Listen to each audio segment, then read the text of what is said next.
Hello,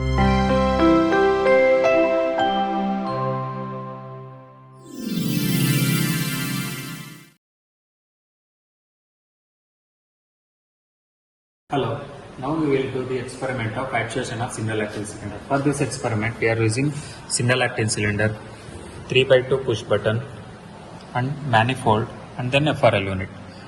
The compressed air is connected to the FRL unit, then from FRL unit it is connected to manifold. From manifold we need to connect to the 3x2 push button. 3x2 push button we can observe there are P, A and R.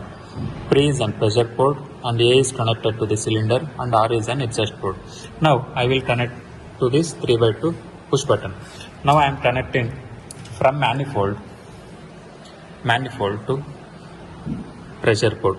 You can see I am connecting to pressure port P, and then I am connecting from A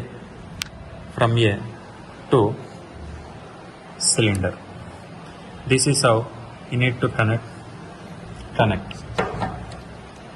Then turn on the air supply, and then when I press the push button, the cylinder will actuate.